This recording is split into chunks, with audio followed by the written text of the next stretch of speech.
Greetings, friends. Crew member of our beloved, polluted, and unique spacecraft, which, since the last time we met, has taken another turn about its imaginary axis, and of course, continues creating events in full development. The events today confirm things that we had already said before about an emphasis for good or for bad about Trump on relationships with the Far East. A proof of this are the events taking place with China. But China, for Trump, it's too big to chew. However, Japan, that was used with the first two atomic bombs against human beings with Hiroshima and Nagasaki, and after this, relationships are somehow pragmatic. So with this character as a president in the White House, it's difficult to define things, but it's not nice at all. But let's remember that he's playing. And remember, we said, being president also means being commander-in-chief. And this person has been the boss at every company that he has successfully managed, very successfully, but with the economic area, wants to be the commander-in-chief, and playing with geopolitics is what he wants to do. Even though he doesn't want to, he doesn't have any experience with this, so this is somehow dangerous. So as of today, and after all the moves he's made, and everything he said with a very long tongue, has led to some reactions. And the key aspects he has spoken about has shown what he wants to do. Now in this case, Japan has directly tried to address these things on the Pacific. It would take very long to do so, but let me tell you that the representative of Japan is now at the White House, and this is important because Japan is a very important power after the war. Well, so many years after the war, so they have to be welcomed with all honors. This is an area where often so many people aren't seen. The protocol that you see today is very important. There's a lot of important people that aren't received with so many people from protocols. So that's the infantry. Shinzo Abe, Prime Minister of Japan, arrived at the White House to speak to Trump. He is welcomed by the president himself as he gets down from his limousine. Shinzo Abe at the White House on Thursday, June 7th, 2018, with President Donald Trump. Navy infantry in charge of the security of the president at the White House. Take a look at the initiative. Picture. Trump states that the summit with North Korea is ready to commence, and in the meantime, there is an opportunity for a picture. I have to prepare very much. It's about attitude. I think I'm very well prepared. I don't think I have to prepare myself too much. It is about attitude. It is about will of doing things. But I think I have prepared for this summit for a very long time. I think that they have also prepared themselves for a long time. So this is not about preparation. This is about whether people want this to happen or not. We're going to learn about this very soon. Well, it's going to be much more than a photo op. I think well, this is going to be much more than a photo op. This is a process, and I have always mentioned that this is not an agreement for a meeting. It would be lovely to have one. I have been doing this for a long time. I have spoken with many of my enemies, a lot of people against me, people are against this, a lot of hatred between countries. This isn't only a picture. We're going to at least start with a new relationship. Something important needed for this is to reach a final agreement. I would love to see this happening with a single agreement, and maybe it could happen. Maybe they could speak about nuclear bombs, nukes. If not, this will be unacceptable. It needs to be denuclearized. Sanctions are powerful and could add more, but I have decided against this right now. That's why it could happen. But for our meeting next week. I think it's going to be a very... But for a meeting next week, I think it's going to be a very fruitful meeting, and it's going to be very exciting as well. We're going to meet a lot of people that our country has never reached before. This is something that should have been managed many years ago by other presidents. It shouldn't be handled today. It should have been handled years ago. But today, it is handled. I will take charge of this. Thank you very much.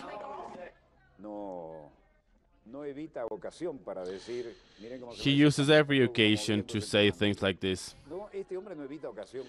So he is always willing to say that he's better than any former president of the States.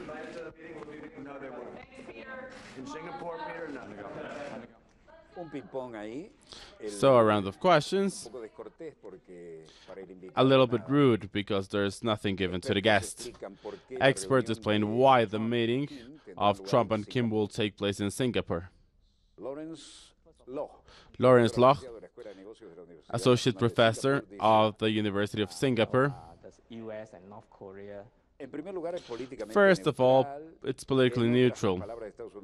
And then the words of the States, North Korea don't see a threat here. They're here for a meeting. And with the trajectory of Singapore, they are moving towards a state of being towards Geneva, a place where meetings can take place. This is Capella Hotel. Well, there's a meeting in Golf Club Sentosa, as we can see here. It is stated that Graham and Webb, associate researcher, Rahman School of International Studies, and the Technological University of Nanyang. This is still the golf course that we were speaking about. This is the person of the University of Foreign Studies. Capella is a very good choice because it's secure, but it's also aesthetic. It has a very good aspect to welcome the president of both countries. So from aesthetic point of view, it's positive. It has coverage and public perspective. I think that the event should be spectacular with a very good background, but that it should also be secure because this must happen with the historic moment. Kevin Wee, professor of the Business School of Nanyang Polytechnic University, mentioned Singapore has been established as one of the best convention centers of the world. This event has been prepared and will take place here. And sometimes things are lit while other times they're not. But during this short period of time, I believe that Singapore will be able to answer to these changes and provide world-class services. Then they're showing the urban landscape as well as hotel rooms. So there's a little bit of media surrounding the country. Take a look at everything promoting tourism here. This is a historical summit, and it's a very, very important one. Now, in China, Kazakhstan agrees to consolidate friendship and support, mutual support. Xi Jinping welcoming Nursultan Nazarbayev, president of Kazakhstan.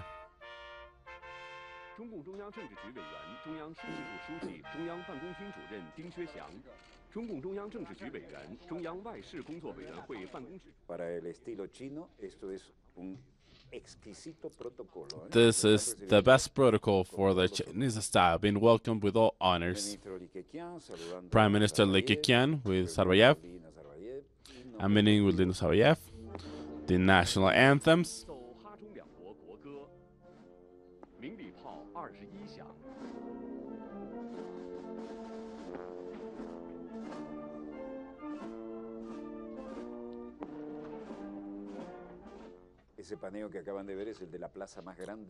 This is the biggest square of the world, nearing the Avenue of Celestial Peace. In front of it, the Forbidden City. If you ever visit Beijing, always visit the Forbidden City. The hall on the left is the biggest one of the world without internal columns.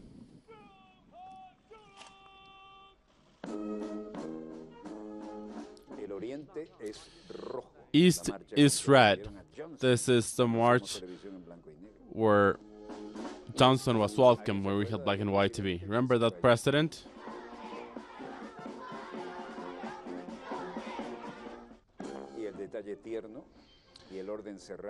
A lovely detail and order.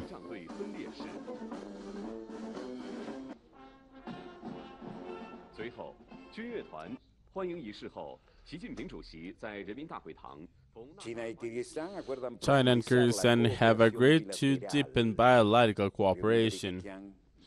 Li Keqiang and the members of the Kyrgyzstani government with the people's government welcoming the visitor, the guards in the Monument of the Peoples, of course wearing the best of their uniforms. It was part of the previous meeting. China and Kyrgyzstan have agreed to improve their cooperation in different areas. The agreement reached with Prime Minister Li Keqiang, who met with President Kyrgyzstan.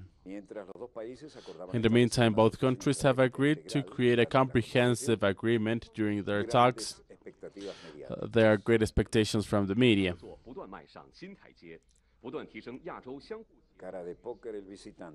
Poker face of the visitor. However, the owner doesn't seem so tense. Chinese government encourages Chinese companies to bring factories and exports to Kyrgyzstan and request a better environment for Chinese companies. So the people of Kyrgyzstan often protect what they do. Captain Kov mentioned that Kyrgyzstan is now willing to work with China to align their strategies for development and strengthen the exchange from people to people and culture to culture. Apparently everything went well because he was smiling at the end. Here, one of the representatives: the environment is the best to thrive. And we understand that it has been a successful visit to China. There will be other summits for cooperation in Shanghai that will take place in Qingdao on Saturday and Sunday. So they will go straight away from here to that summit. Their economies complement each other. This avoids a strong competition, and there is a different range of fields, including the capacity of connectivity, financing, agriculture, as emphasized by the members. They also mentioned that there's encouragement from China to bring factories and exports to Kyrgyzstan. So Kyrgyzstan was called to provide a better environment for Chinese companies. We want to support them, but lower a bit of protectionism. We don't want to take ownership of things, however, complement them. He also requested joint efforts to fight against three evil forces, including the Islam movement of East Turkestan, in order to continue with security and stability in the region. President of Kyrgyzstan mentioned that good relations with China are a priority of his foreign policy.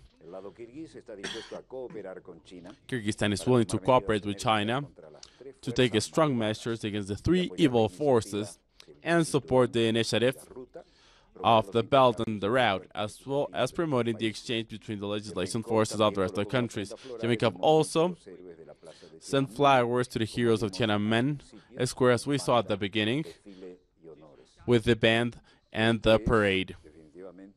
This is undoubtedly a very important move for the Far East, and each one of the agreements take place every day in China are agreements that are lost by Western forces, and they need to acknowledge this because this unstoppable power has technology, know-how, as well as all the money in the world and all the capacity for exchange.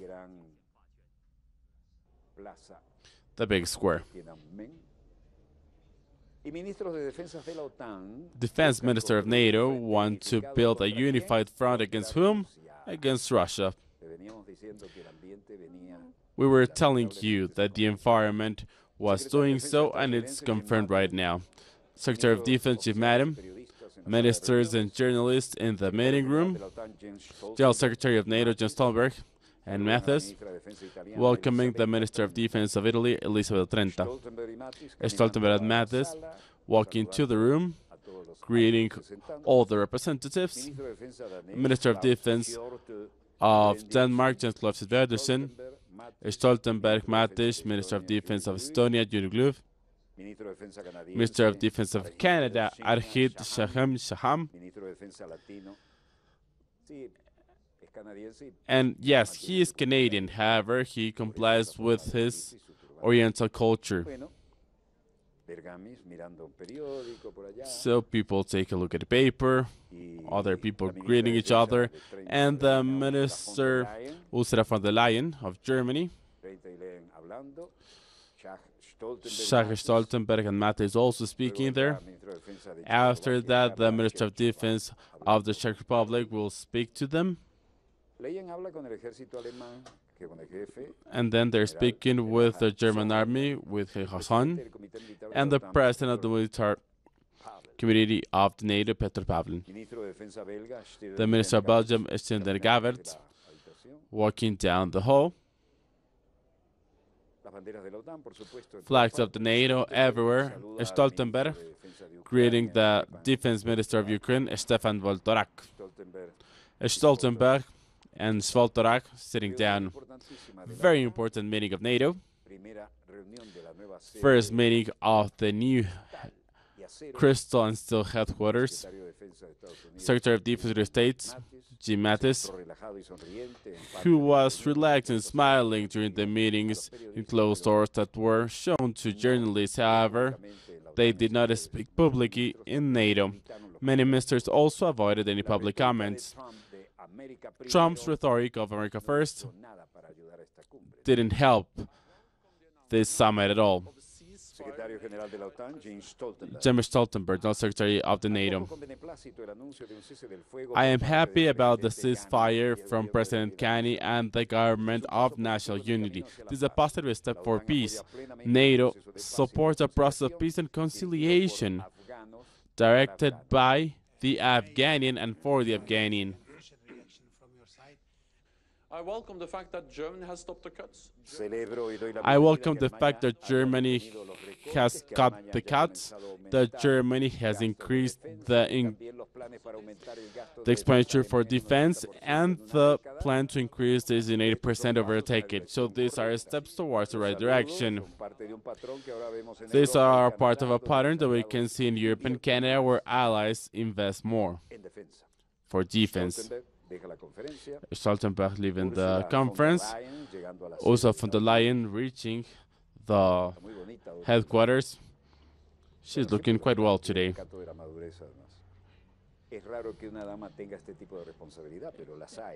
It's not often to see a lady with this type of responsibility, but there are some examples. Lady Saxon entering the OTAN building. Then Kevin Williamson, Minister of Defense of Great Britain.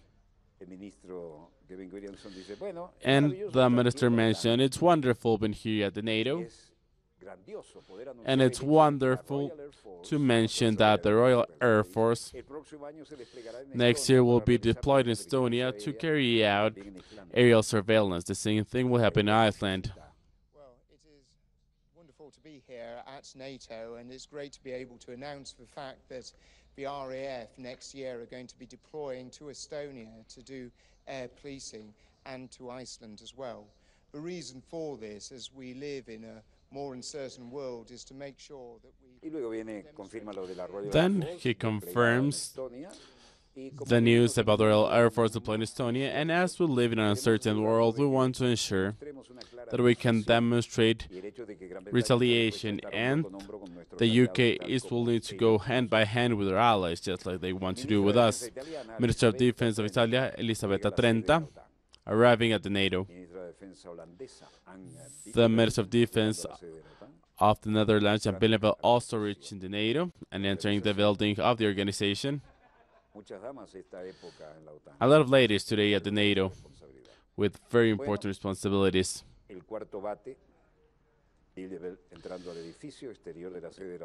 This is the outside of the NATO with the flags of all the member states. The NATO flag outside. And on the other side of NATO, the Warsaw Pact. Putin mentions that Russia is not willing to retreat from Syria.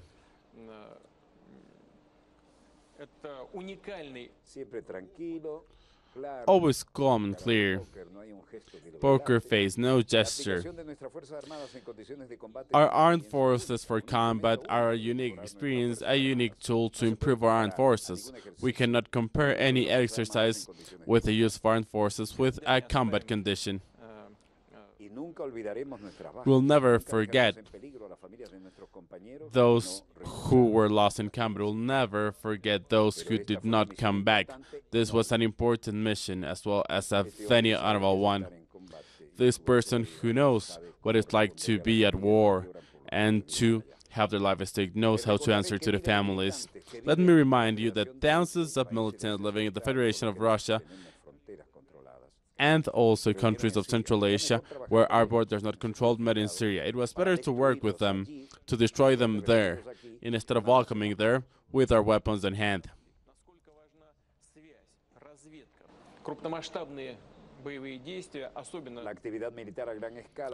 The great-scale military activity with the participation of Russian armed forces has been deployed. It wasn't even necessary.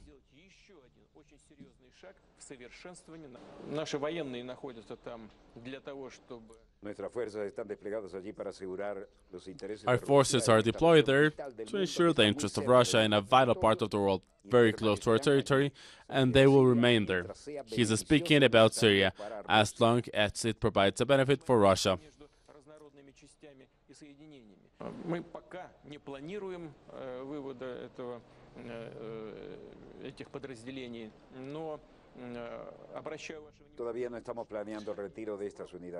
We are not planning to retreat these military units. However, I did not call these bases for deployment. We're building long-term facilities there. And if it's necessary, we could withdraw very fast. Troops and all, without losing any material. But it was clear that he was building facilities for the long term.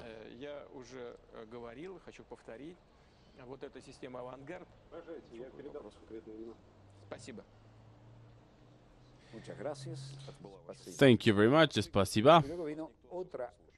Then there was another round of questions. It was a long press conference where everything related to this was spoken about.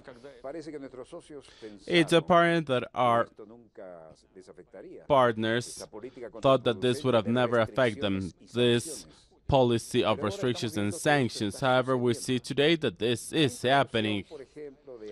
The introduction of restrictive tariffs on steel, aluminum, well, this of course against Trump, and this is not only for Europe but also for Canada and Mexico.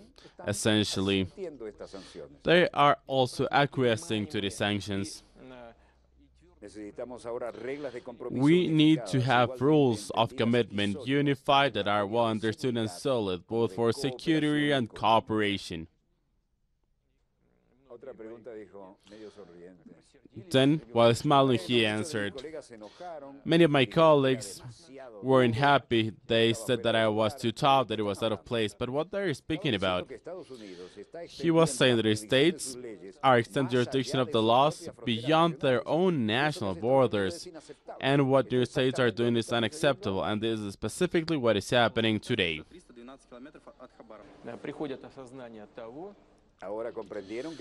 Today, they understood that we need to be part of the negotiation table and create behavior rules for everyone that will allow the world economy to develop appropriately. So, of course, speaking to Trump, but without mentioning his name, and also speaking about the allies. As Great Britain continues stating that a chemical agent was used against people, they would have died in the act minutes or seconds after, and this did not happen. It goes beyond a military agent. We would like to have access to our own citizens To Julia, would like to fully participate with this investigation because it affects our citizens. Putin says Russia wants to have an access to the citizens, to the survivors of the attack of Agent Skripal. On behalf of British authorities, Putin also stated that the approach of the States about sanctions is extending their jurisdiction beyond their own borders, and added that Western nations were mistakenly believing that sanctions wouldn't affect them. But actually the opposite is happening. They wanted to affect us economically, and now they are the ones suffering from it. С более ранней шуткой о том, что Россия повлияла на выборы в Соединенных Штатах, то тогда все это вместе звучит достаточно смешно. In this very long televised interview that doesn't happen very often, take a look at his facial expression. He's over the situation and he knows that he is speaking about certain wounds. One of the most popular media of Germany mentioned that they're pushing Europe towards the hands of Putin by mentioning that Russia had previously influenced the American elections. And take a look at this. It is stated here that apparently we had an influence on the presidential elections of the States, and they gave us Europe. This is absolute nonsense, and this could only be called a bad joke. It is clear what he says. Monitors are not showing from my 3 satellites any information that will not be spoken about in the second block. We're going to have a short commercial break and then we'll be back with more events in full development. Stay where you are. We'll be right back.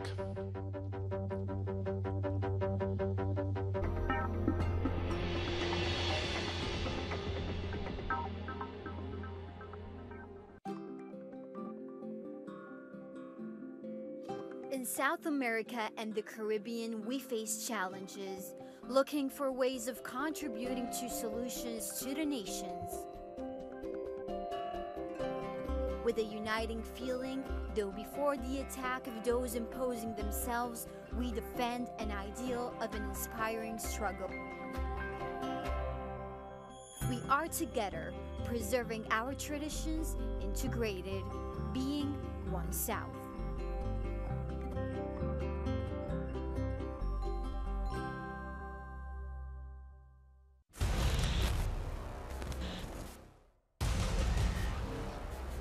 We need an enemy for all this money, and China's the perfect enemy. No ocean has ever been dominated the way the U.S. dominates the Pacific. Telesur Documentaries presents Sunday, only on Telesur.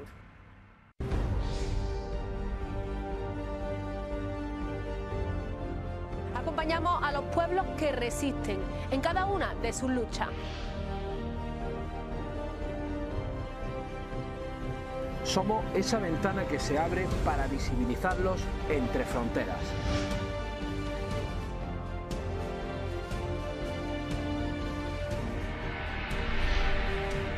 Thursdays, only on Telesur.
We are back with more events in full development.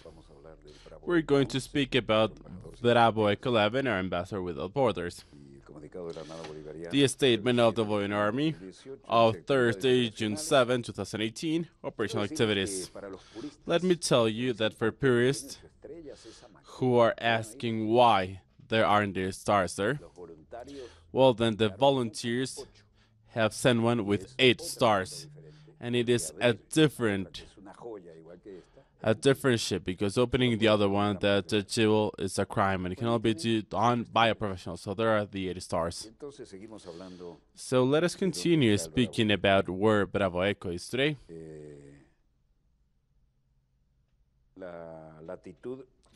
Latitude 23 south and longitude 7024.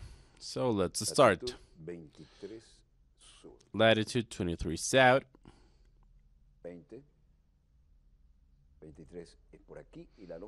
So 23 is here, while longitude is 7024.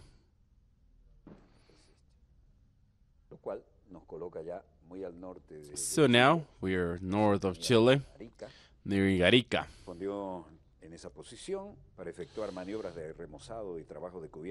In that position, different activities were carried out in order to prepare for Antofagasta, the last port that is going to be visited in the Republic of Chile by Bravo Eco. Ship Captain Ponte Capellan of the Bolivian Army with the ship, and then there was a christening in the dock with the presence of all the staff. The dock, well, this is on the pro. It is the one here. And for those who don't follow our faith, and christening is communion and mass. Based on this, what else do we have? Academic activities, with the activities for the cadets, training based on the groups about Navy calculation, maneuvers, charge, load, maritime arts based on the study plan Simón Bolívar. The conditions are good based on their place. No precipitations are expected. Dispersed cloudiness, good visibility, waves up to 1.5 meters. Navy glossary, Carta Náutica, or Navy Charter. It is the graphic representation of a water body with an incidence of all the interest data for navigation. It is a map, like a land map, however, with every detail required for navigation emphasized on the sea. They're very, very interesting. And whenever you can be in the navigation room, being able to access them. So, the Navy Charter, Roseli Morales Ortiz, Commander Antonio Mejía Ponte, Commander and Ship Captain, and Commander Andia in the Bolivian Army. So now they have docked. So enjoy as the crew do whenever they arrive at a port after sailing. Imagine at that age how cadets can have fun. Now, after this, let's take a look at the events in full development. There is a second very interesting block of news. We'll immediately explain what is happening here.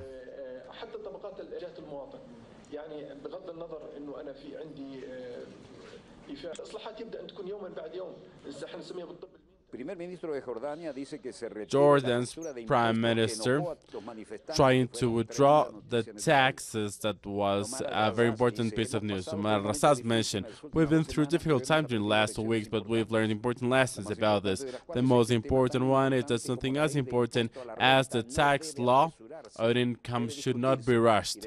It should be discussed, and we should have communication with every affected sector. So our first decision was to withdraw once and for all this law project and speak to all affected by this. قانون ضريبة الدخل يجب التأني فيه ويجب الحوار حوله والتواصل مع كافة الفئات المعنية. لذلك قرارنا الأول كان So this is a neoliberal situation that has happened to the people of Jordan. Then we're going to listen to the manager of the union, Dr. Ali Alabous, who says, I agree with the decision of withdrawing the law project on income tax, for which unions did what they did in a civilized and peaceful fashion. It has been respected by many. At this moment, everyone won. Razas driving away. Those who are not leaving the place are the ones that striking after the union strike in Jordan.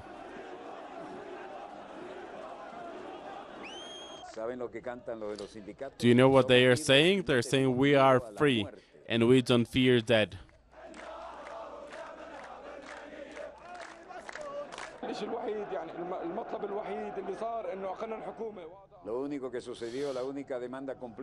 The only demand that was answered was that the government was fired. This is only 10% of our demands that haven't been fulfilled.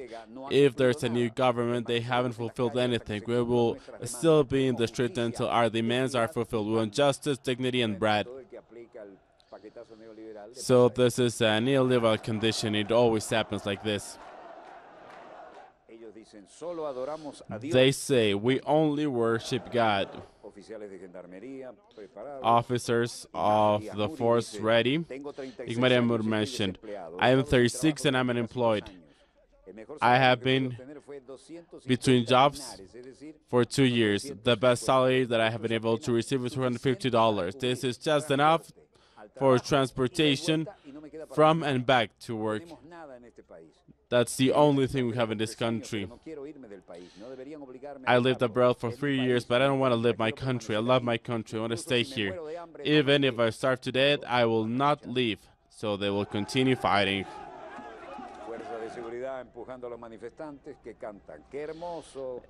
And the protesters are singing, how beautiful is it to breathe freedom, beautiful amen.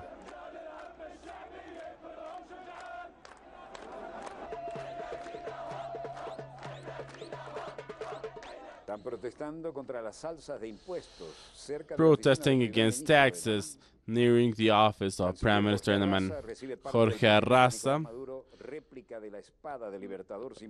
receives a replica of the sword of Simón Bolívar for his great victory in Washington.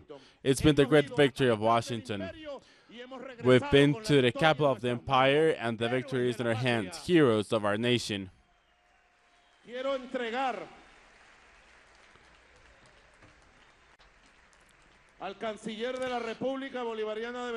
I would like to give the Chancellor of the Republic of Venezuela, Jorge Arraza,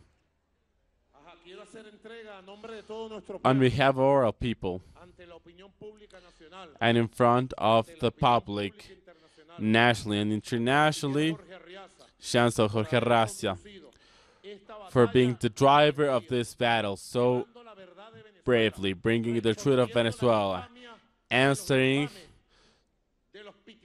to the Yankees, to the ones, the lackeys of the empire, and proudly defending the Bolivarian Republic of Venezuela. Every time you raise your voice, Chancellor,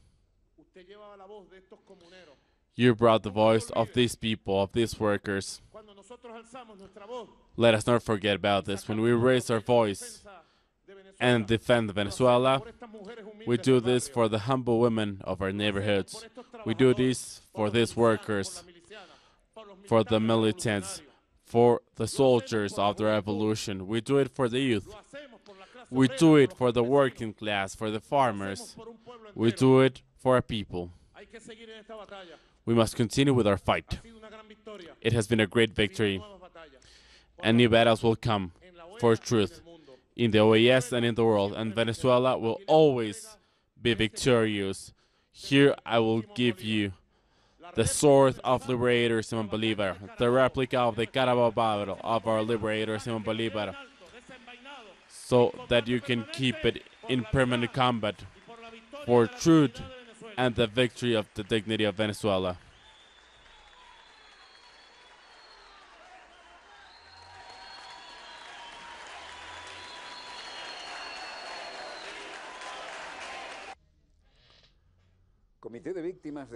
Committee of Victims of Guarimba support the actions for national conciliation.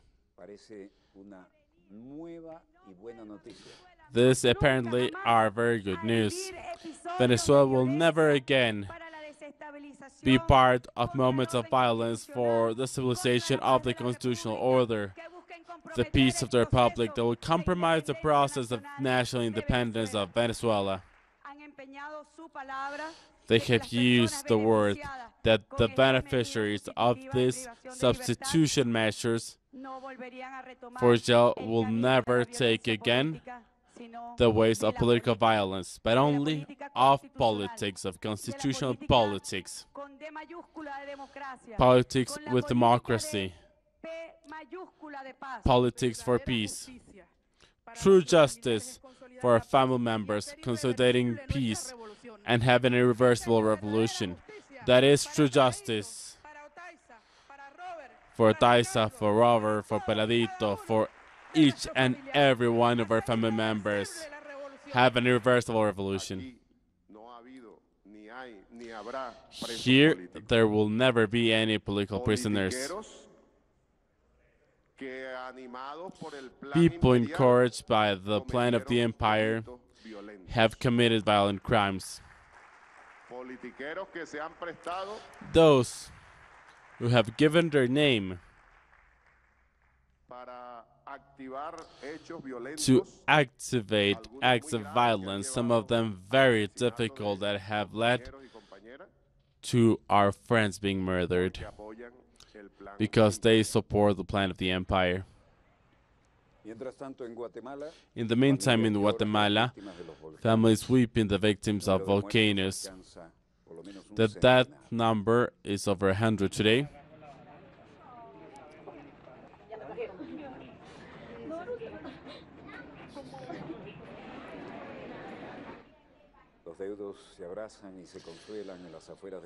People consoling each other in the morgue that has no space to take care of this event.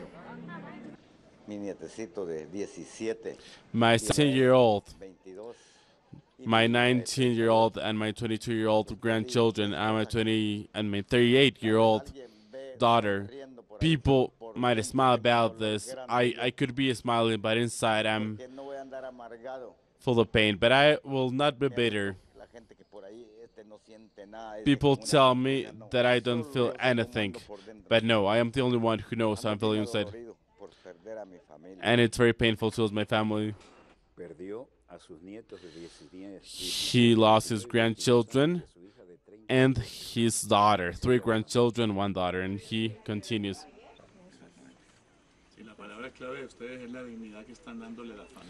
It is key to show the dignity you're giving the families.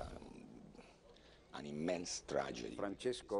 Francesco Rocca, one of the international rescuers, mentioned this is a huge tragedy. It's not only about the number of victims, but the recovery term or long term that the affected will face.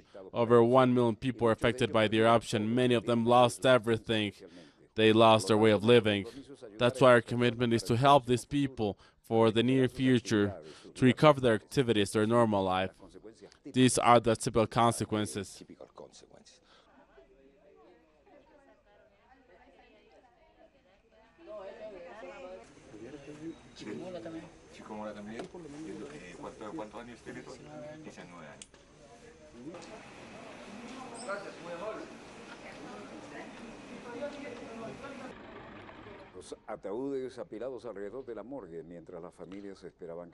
Coffins around the morgue while families were expecting to recognize the victims that died in disaster.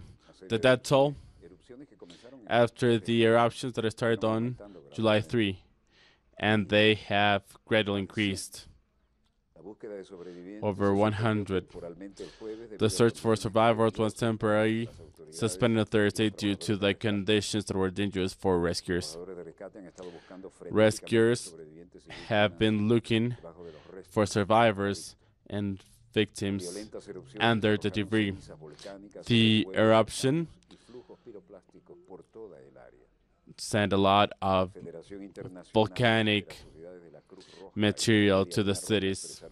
The Red Cross and other organizations showed the concern about the economic cause of disaster for the already very poor country in Central America. We need to wait information from our command. However, we have 72-hour protocol. They will deciding what else we need to do with this search and rescue operation.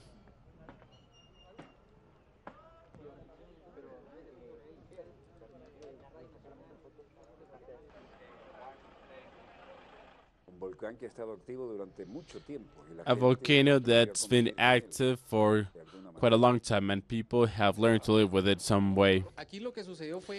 What happened here is that a volcano that has been often active and has shown small explosions this time had a very important eruption and created damage in many peoples and villages.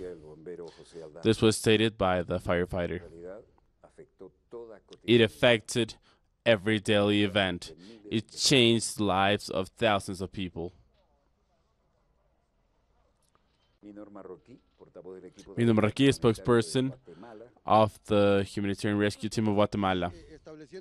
We are here creating a humanitarian bridge of aid, in this case, based on the crisis, the emergency, but also think about mitigating this for the future.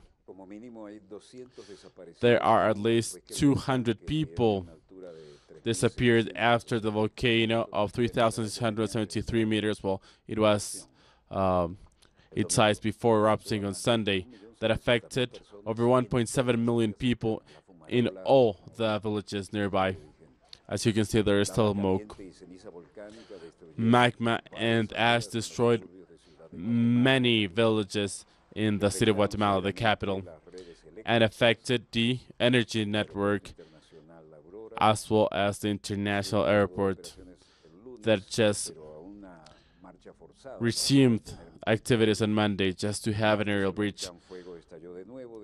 On Tuesday, there was a new eruption with a new flow of volcanic material, forcing thousands of rescuers to stop the search for victims. Volcanologists have stated that Volcano Fuego is one of the oldest ones in the country, dated back to the 15th century, and has been the strongest one since 1994.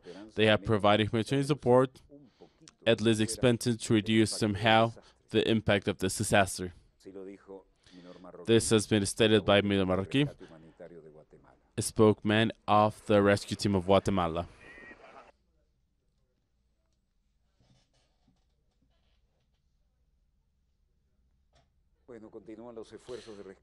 Efforts for rescue continue,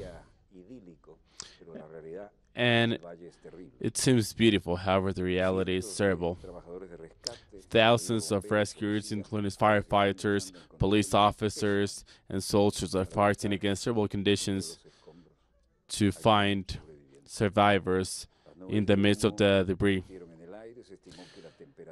Smoke clouds in the air estimated that the temperature below surface adds up to 700 degrees. People evacuated are concerned about the eruption after there's evidence that another eruption could take place at any moment. Supply of water, crucial of course, some food as well, in order to tackle basic needs, and medical help.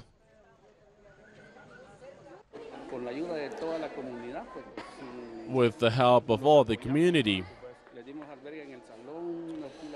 we have provided the support by giving a shelter here in the church. Firefighters that also have a very strong task And we salute our firefighters. People here in San Felipe are not willing to do it. So we informed the authorities about this.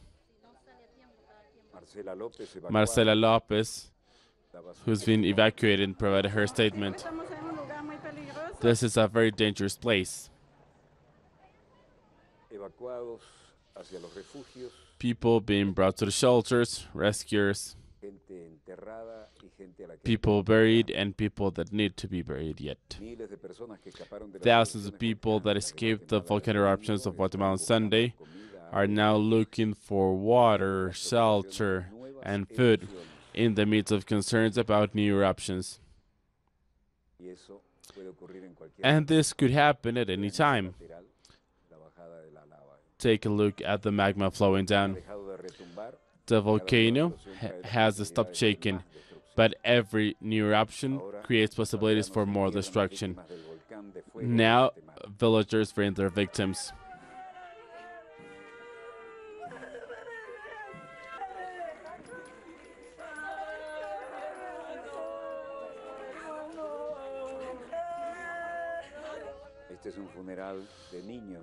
This is the funeral for children. Children are carrying flowers, bouquets, and they are mourning and saying a final goodbye to the elder.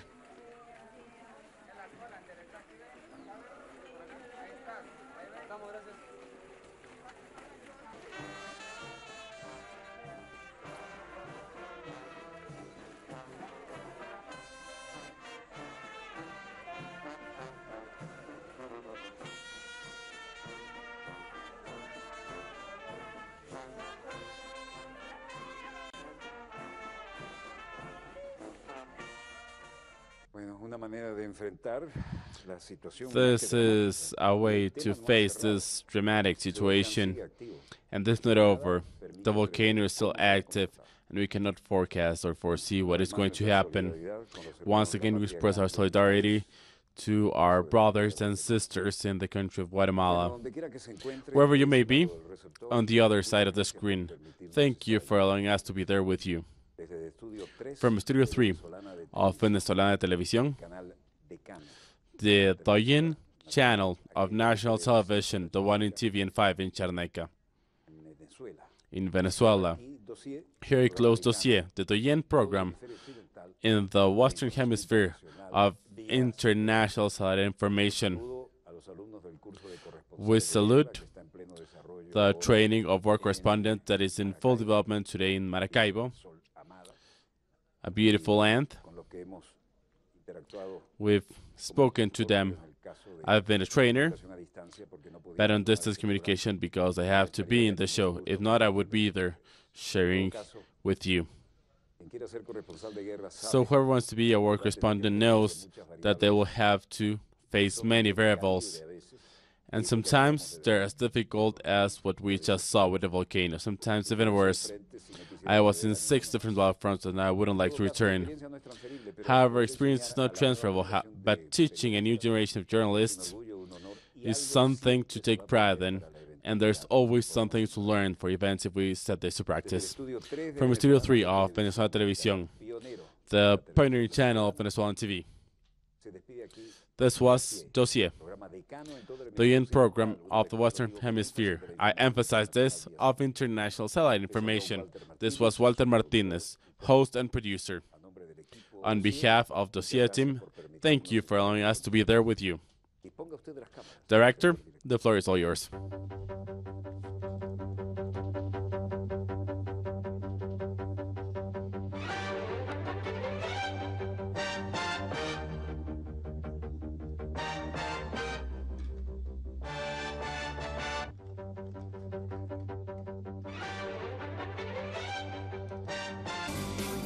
Follow the most important global